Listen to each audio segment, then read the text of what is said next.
গহপুৰ নগৰক এটা গড়কাপ্তানি পথ দেখুৱাবৰ বাবে মই আজি আগবাঢ়িছোঁ আৰু ২ নম্বৰ ৱাৰ্ডত থকা এই গড়কাপ্তানি পথটো চতিয়া চুকৰ পৰা গহপুৰ ৰেল ষ্টেচন নয়াঘগা চাহ বাগিচালৈকে এটা ব্যস্ততম পথ, কিন্তু পথটো দেখিলে আপোনাৰ চকু কপালত উঠিব।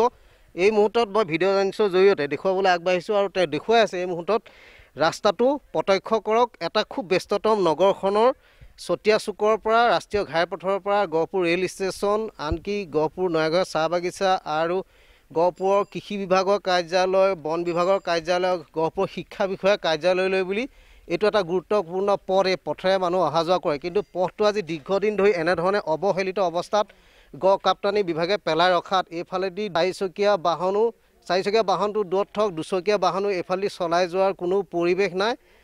যেন তেন অহা যোৱা কৰিব লাগে, যিহেতু প্ৰকাণ্ড গাঁত, পুখুৰী সদৃশ ইয়াত মাছ পুহিব পৰা এটা ব্যৱস্থা এই মুহূৰ্তত ওচৰৰ পৰা দেখুৱাবলৈ অনুৰোধ জনাইছোঁ মই।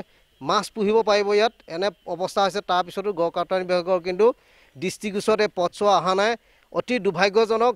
আৰু এই বিষয়টো স্থানীয় ৰাইজে বাৰম্বাৰ গড়কাপ্তানি বিভাগক অৱগত কৰি আহিছে যদিও কিন্তু গড়কাপ্তানি বিভাগে আজিলৈকে এই পথছোৱাৰ যি মেৰামতিৰ ব্যৱস্থা কৰাৰ নামত ভেকু ভাওনা কৰে। কেতিয়াবা শিল বালি অলপ পেলায়, তাৰপিছতে আকৌ বৰষুণ আহিলে এনেধৰণৰ অৱস্থা হয়।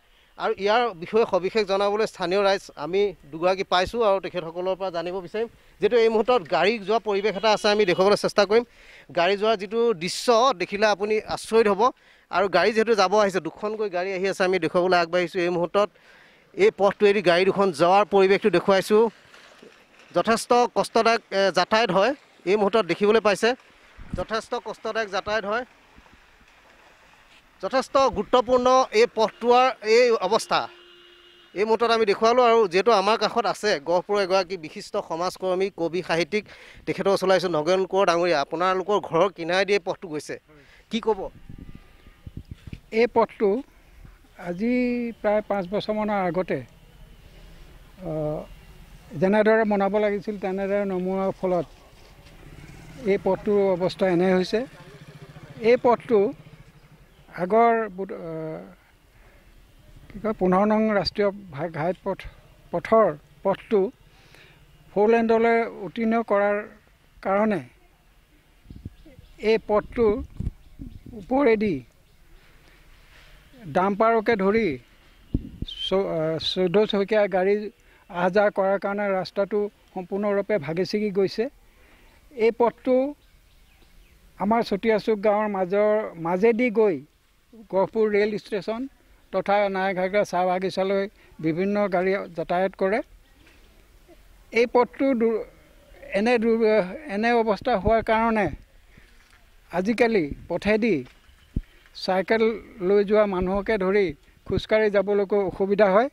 গতিকে ৰাইজে বাৰে বাৰে গড়কাপ্তানি বিভাগ তথা চৰকাৰক জনোৱা স্বত্তেও চৰকাৰে আজি পৰ্যন্ত কোনো ব্যৱস্থা গ্ৰহণ নকৰাত ৰাইজে অসন্তোষ প্ৰকাশ কৰিছে আৰু অতি শীঘ্ৰে এই পথটো মেৰামতি কৰাৰ ব্যৱস্থা ল'বলৈ ৰাইজে দাবী জনাইছে। বহলাই তেখেতে বৰ্ণনাটো কৰিছে। আৰু এগৰাকী দাদা আছে, কি ক'ব এই ৰাস্তাটো এনে দুৰৱস্থা? হয়, মই প্ৰাগ নিজক ধন্যবাদ জনাইছোঁ এই ৰাস্তাটো পৰিদৰ্শন কৰিবলৈ অহাৰ কাৰণে। এই ৰাস্তাটো আজি বহু বছৰৰ পৰাই যথেষ্ট ক্ষয়ক্ষতিপূৰ্ণ, আপোনালোকে নিশ্চয় দেখিছে। গতিকে আমাৰ ছাৰে সঠিক কথাই কৈছে আৰু আমি আশা কৰোঁ যে অসম চৰকাৰে অতি সোনকালে বা গড়কাপ্তানি বিভাগে অতি সোনকালে এই পথছোৱা মেৰামতি কৰি ৰাইজৰ যাতায়াত সুচল কৰি দিয়ে যেন। নিশ্চয় ধন্যবাদ। মই পুনৰ দেখাবলৈ অনুৰোধ জনাইছোঁ ভিডিঅ' জাৰ্নেলিষ্টক পথছোৱা। যিহেতু এই পথছোৱাৰ এই যি ভয়ংকৰ অৱস্থা, প্ৰকাণ্ড পুখুৰী সদৃশ গাঁত দেখি আপুনি নিশ্চয় ভাবিব লাগিব। আৰু এই পথেদি যিহেতু যান বাহন চলাচল যথেষ্ট অসুবিধা, আৰু ইতিমধ্যে স্থানীয় ব্যক্তিৰ পৰা আমি জানিব পাৰিছোঁৱেই। আৰু এই পথৰ এই দুৰৱস্থা এক অংশহে দেখুৱাই আছোঁ, আৰু আগলৈ যথেষ্ট পথছোৱা বেয়া। আৰু গতিকে এনেধৰণে এইফালে যাতায়াত কৰাটো এক প্ৰকাৰ দূৰ হৈ পৰিছে। আৰু বৰ্তমান আমি প্ৰাগ নিউজৰ জৰিয়তে এই বিষয়টো গড়কাপ্তানি বিভাগৰ মন্ত্ৰী ডাঙৰীয়ালৈ আমি জনাবলৈ চেষ্টা কৰিছোঁ, যাতে তেখেতে এনেধৰণৰ গহপুৰ নগৰৰ 2 নম্বৰ ৱাৰ্ডত থকা এনে পথৰ দুৰৱস্থাটো প্ৰত্যক্ষ কৰক আৰু শীঘ্ৰে বিভাগীয় কৰ্তৃপক্ষ যিসকল দায়িত্বৰত বিষয়া কৰ্মচাৰী আছিল তেখেতসকলক পথটো মেৰামতিৰ বাবে আচলতে জাননী জাৰি কৰক, সেয়া গহপুৰবাসী ৰাইজে কামনা কৰিছে।